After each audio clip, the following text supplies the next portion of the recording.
കോട്ടയം മണിമലയിൽ വാഹനമിടിച്ച് സഹോദരങ്ങൾ മരിച്ച സംഭവത്തിൽ ജോസ് കെ മാണി എംപിയുടെ മകൻ കെ എം മാണി ജൂനിയറിനെ അറസ്റ്റ് ചെയ്ത് ജാമ്യത്തിൽ വിട്ടു.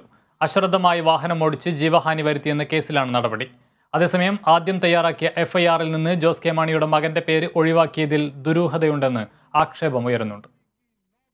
ശനിയാഴ്ച വൈകിട്ടാണ് കേസിനാസ്പദമായ സംഭവം. കെ എം മാണി ജൂനിയർ ഓടിച്ച കാറും ബൈക്കും കൂട്ടിയിടിച്ച് മണിമല സ്വദേശികളും സഹോദരങ്ങളുമായ മാത്യു ജോൺ, ജിൻസ് ജോൺ എന്നിവരാണ് മരിച്ചത്.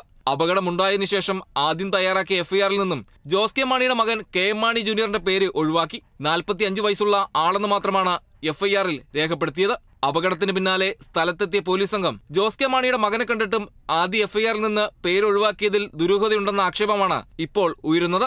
സംഭവ സമയത്ത് കാർ അമിത വേഗത്തിലായിരുന്നുവെന്ന് ദൃക്സാക്ഷി ജോമൻ പറഞ്ഞു. ഈ വണ്ടി പോയി ഇവിടെ ആയപ്പോഴത്തേന് ഈ വണ്ടി ഒന്ന് ഇങ്ങനെ പാളി കഴിഞ്ഞ് പെട്ടെന്ന് തന്നെ ഇവിടുന്ന് ഈ വണ്ടി വട്ടം കറങ്ങി ആ പോസ്റ്റിൻ്റെ അവിടെ വരെ ഒരു 3-4 പ്രാവശ്യമായിട്ട് ഇങ്ങനെ വട്ടം കറങ്ങി അവിടെ വരെ പോയി. ഈ വട്ടം കറങ്ങുന്നതിന് ആ സമയത്താണ് ഈ പിള്ളേർ അവിടെ നിന്ന് വരുന്നത്. അങ്ങനെ വന്നു കഴിഞ്ഞപ്പോൾ ഇവിടുന്ന് ഇടിച്ച് ഈ പിള്ളേർ ഒരാൾ ഇവിടെയും ഒരാൾ അവിടെയും കിടക്കുകയായിരുന്നു. എന്നിട്ട് അപ്പോഴത്തെ ഞങ്ങൾ ഇവിടെ വന്ന് ആ കാറ് മറ്റേ ഇന്നോവയുടെ ആരാ ഓടിച്ചതെന്നൊക്കെ നോക്കിയപ്പോഴത്തേക്കിന് ഒരു കൊച്ചു പയ്യനാണ്.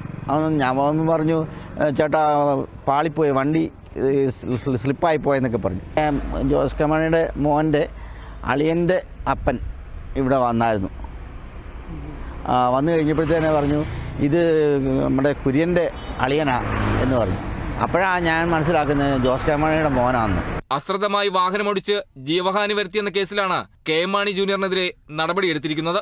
രക്തപരിശോധനയടക്കം നടത്താതെയാണ് നടപടിക്രമങ്ങൾ പൂർത്തിയാക്കിയതെന്ന ആക്ഷേപവും ഉയരുന്നുണ്ട്. Kerala vision news, Kottayam.